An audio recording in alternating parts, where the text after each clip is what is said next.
സിനിമയുടെ റിവ്യൂവിനെ കുറിച്ച് സംസാരിക്കുന്നതിന് മുമ്പ് എനിക്കൊരു കാര്യം പറയാനുണ്ട്. ഇനി കുറച്ച് ദിവസത്തേക്ക് സിനിമയുടെ റിവ്യൂസൊക്കെ ചെറുതായിട്ട് ലേറ്റ് ആവും. ചിലപ്പോൾ 1-2 ദിവസം എടുക്കും. ചെറിയൊരു പരിപാടിയിലാണ്. അത് കഴിഞ്ഞാൽ സെറ്റാണ്. സോ സിനിമയിലോട്ട് പോകാം.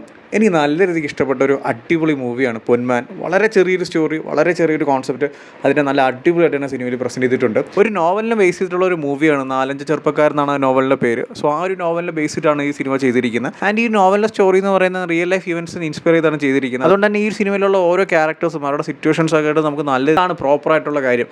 അത് വളരെ സിമ്പിളായിട്ടാണ് സിനിമയിൽ സംസാരിച്ച് പോകുന്നത്. ആദ്യത്തെ ഒരു 10-15 മിനിറ്റ് സിനിമ ചെറിയ ഇൻട്രൊഡക്ഷനാണ്. അത് കഴിഞ്ഞ് ബേസിൽ വരും. പിന്നീട് സിനിമയുടെ കഥ അങ്ങോട്ട് ഒരു വമ്പം പോക്കാണ്. ആ ഒരു ഫസ്റ്റ് ഹാഫ് ഒക്കെ അടിപൊളിയായിരുന്നു കേട്ടോ. ഈ ഒരു 2 ക്യാരക്ടേഴ്സ് തമ്മിലുള്ള ഈഗോയും അല്ലെങ്കിൽ കല്യാണത്തിന് ശേഷമുള്ള ആ ഒരു ശ്രീധരത്തിൻ്റെ പ്രശ്നവും, സോ ഇങ്ങനത്തെ ഒരുപാട് കാര്യങ്ങൾ കണക്ട് ചെയ്ത് പോകുമ്പോൾ ആ ഒരു ഫസ്റ്റ് ഹാഫ് കുറച്ച് നൈസ് ആയിരുന്നു.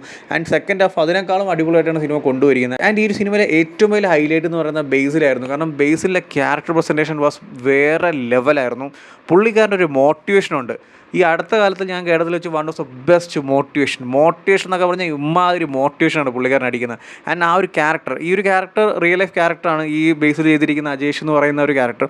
സോ പുള്ളിക്കാരൻ്റെ ഓരോ ഡയലോഗ് ഡെലിവറിയും പുള്ളിക്കൊരു മൂവിയും കൂടിയാണ്. ഒരു ബ്രഹ്മാണ്ഡ ചിത്രം അല്ലെങ്കിൽ മറ്റോ വേറെ ലെവൽ ഓഫ് ഈഗോ അല്ലെങ്കിൽ നിങ്ങൾ കാണുമ്പോൾ സിനിമയുടെ സ്റ്റാർട്ടിംഗ് തൊട്ട് എൻഡ് വരെ മറ്റേ സീറ്റേജ് ആയിട്ടുള്ള എൻഗേജിങ് ഫാക്ടർ അങ്ങനെയൊന്നുമല്ല കേട്ടോ. വളരെ സിമ്പിളാണ് ഈ സ്റ്റോറി. കേരളത്തിൽ തമിഴ്നാട്ടിൽ അങ്ങനെ ഒരുപാട് സ്ഥലത്തൊക്കെ ഇപ്പോഴും നടന്നു വരുന്ന ഒരു ഇൻസിഡൻറ്റിനെ റിലേറ്റ് ചെയ്തിട്ട് നടക്കുന്ന കുറച്ച് കാര്യങ്ങളാണ്. അതൊക്കെ ഞാൻ നല്ല രീതിക്ക് തന്നെ സിനിമ എൻജോയ് ചെയ്തിട്ടുണ്ട്.